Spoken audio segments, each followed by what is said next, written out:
Le Grand Matin Sud Radio, 7h-9h, Jean-Jacques Bourdin. Il est 7h38, merci d'être avec nous. Nous avons la chance de recevoir Wassim Nasser. Bonjour. Bonjour. Vous êtes journaliste à France 24, mais pas que. Vous êtes aussi chercheur au Soufan Center New York. Wassim Nasser, vous connaissez parfaitement Daesh, l'État islamique. Dans l'attentat de la Nouvelle-Orléans, on a retrouvé dans la voiture du terroriste un drapeau de l'État islamique. C'est clair, son allégeance à Daesh maintenant semble confirmée. Wassim Nasser, ce genre d'attentat terroriste aux États-Unis, c'est exceptionnel. C'est vrai, c'est exceptionnel, c'est pas la première fois, c'est déjà arrivé plusieurs fois. On se rappelle de l'attentat contre une boîte de nuit il y a quelques années, on se rappelle même avant la création de l'État islamique, les frères d'origine tchétchène qui ont fait un attentat à Boston. Donc oui, ça arrive, c'est assez récurrent. Le dernier attentat d'Al-Qaïda, par exemple, aux États-Unis, c'était en 2009, à Pensacola. C'est un pilote de chasse saoudien retourné par Al-Qaïda qui a tiré sur ses collègues américains. Mais concernant cette dernière attaque, on peut dire juste que 2024 était une année où il y a eu beaucoup d'arrestations aux États-Unis, liées à des gens qui ont des affinités, on va dire, pour l'État islamique, mais cette dernière attaque, jusqu'à l'heure, n'a pas encore été revendiquée. Voilà, donc ça aussi, il faut le prendre en considération. Oui, il faut être prudent, vous avez raison. Voilà, même si les Américains, voilà, même si les Américains ont dit que probablement il y aura même des complices, donc de cette personne qui a commis cette attaque avec une voiture bélier. Alors, Wassim Nasser, voilà que l'État islamique ressurgit. On avait l'impression, on avait la sensation, on n'en parlait plus, que l'État islamique, Daesh, avait disparu. Or, ce n'est absolument pas le cas. Ah non, pas du tout. D'ailleurs, on en a parlé, rappelez-vous, pour l'attentat de Moscou, il y a quelques mois, l'attentat en Iran, il y a quelques mois. Et quand on parle de la Syrie, l'État islamique était toujours présent, que ce soit à l'ouest ou à l'est de l'Euphrate, avec des opérations de manière assez récurrente. Donc il n'était pas fini, mais il était bien contenu, on va dire écrasé, surtout par la force militaire américaine. Hein, parce que bon, c'est les Américains qui sont à cheval entre l'Irak et la Syrie, et qui font cette guerre toujours en cours contre l'État islamique, avec une aide française, certes, mais le gros de l'effort militaire reste quand même américain. Oui, le gros effort reste américain. Alors, l'État islamique contrôle quelques territoires entre la Syrie et l'Irak, côté syrien comme côté irakien, à la frontière, là, vous avez dit, de chaque côté de l'Euphrate, ouais. Wassim Nasser. Il y a des opérations, effectivement, dont la dernière opération française, bombardement, et Sébastien Lecornu en a parlé, et puis il y a une polémique avec Jean-Luc Mélenchon, qui dit on bombarde la Syrie. Mais non, on bombarde pas la Syrie. Non, pas du tout. D'ailleurs, il faut juste remettre un peu le contexte. Les zones qui ont été frappées ont déjà été frappées par les Américains aussi dès juin dernier, et ce sont des zones qui étaient sous contrôle de l'armée syrienne, milice iranienne, armée d'Assad, plus sous couvert aérien russe. Mais bon, ils n'avaient pas les capacités américaines, donc l'État islamique continuait à fructifier, on va dire, et à contrôler des zones. C'est un désert, mais quand même des zones là, pour le coup, à l'ouest de l'Euphrate. Une fois le régime syrien tombé, évidemment, les cellules de l'État islamique qui restaient là-bas en ont profité pour collecter de l'armement qui était abandonné par l'armée syrienne.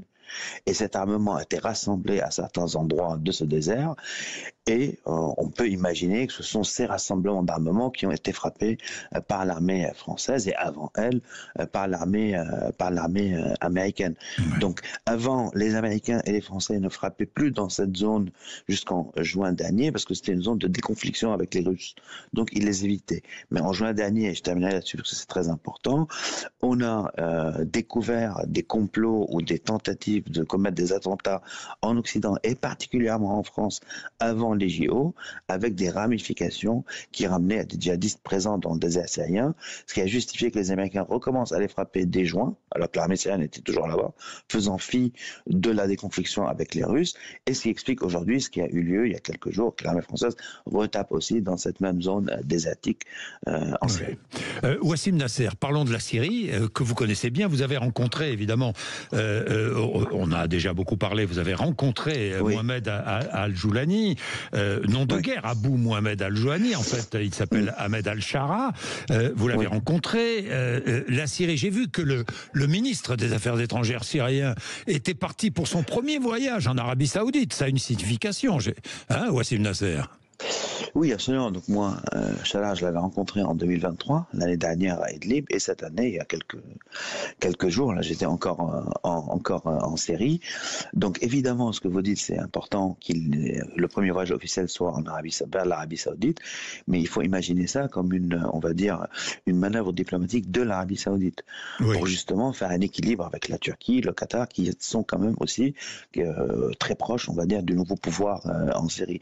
Donc c'est assez intelligent de la part des Saoudiens aussi de faire ce pas et de les inviter chez eux, sachant qu'il n'y a pas que le ministre des Affaires étrangères qui a été, il y a aussi le chef des renseignements, qui est quand même aussi un personnage très clé et très important, et le ministre de la Défense, et qui tous les trois d'ailleurs, y compris Joulani, n'étaient pas du tout en bon terme avec les Saoudiens jusqu'à encore un mois. Parce que quand HTS et Joulani ont lancé leur opération attaque contre Alep, les médias saoudiens qui ont fini par interviewer Joulani il y a 2-3 jours, qualifiaient l'offensive d'offensive terroriste. Donc il faut juste remettre en contexte que les Saoudiens essayent de raccrocher les wagons, et ça arrange évidemment le nouveau pouvoir syrien, parce que dans ce jeu d'équilibre régional, il vaut mieux avoir plusieurs marrons au feu, pour dire les choses. Évidemment. Quelques mots pour terminer, Wassim Nasser, sur justement le nouveau régime syrien qui essaie de donner des gages à tout le monde, évidemment, pour montrer son ouverture d'esprit. Wassim Nasser, qu'en pensez-vous? Que pensez-vous des premières semaines de ce nouveau pouvoir? Écoutez, évidemment, il faut juger sur la pièce, mais moi, ce que je peux vous dire, c'est que quand j'étais l'année dernière, en 2023, à Idlib, personne n'y allait, et j'ai vu ce qu'ils étaient en train de faire, que ce soit avec les minorités, que ce soit sur les questions de mixité, de gouvernance, etc. Je suis resté une semaine, je suis revenu, et maintenant, quand ils ont fait cette nouvelle opération, et je suis retourné en Syrie, j'ai vu que ce qu'ils ont appliqué à Idlib, ils l'ont fait à Alep, ils l'ont fait à Homs, Hama et Damas, de manière beaucoup plus soft, on va dire, parce qu'ils n'ont pas le choix, il y a beaucoup plus de minorités, il y a beaucoup plus de diversité. On a vu les fêtes de fin d'année à Damas, ça n'a rien à envier à une fête en Europe. Donc, juste pour l'heure, ils sont sur ce même registre qui renie évidemment le djihad international, etc., ce qu'il m'avait dit déjà l'année dernière, et qui est sur une démarche plutôt de rassurer les pays voisins, y compris Israël. Parce que Joulani l'a dit très bien, l'a dit clairement la dernière fois que je l'ai interviewé. J'avais la chance d'être le seul journaliste français présent. Il a dit Israël, on ne veut pas la guerre avec Israël. Les Syriens sont fatigués. On veut juste reconstruire notre pays. Et il l'a répété à plusieurs reprises après. Donc la démarche est la suivante.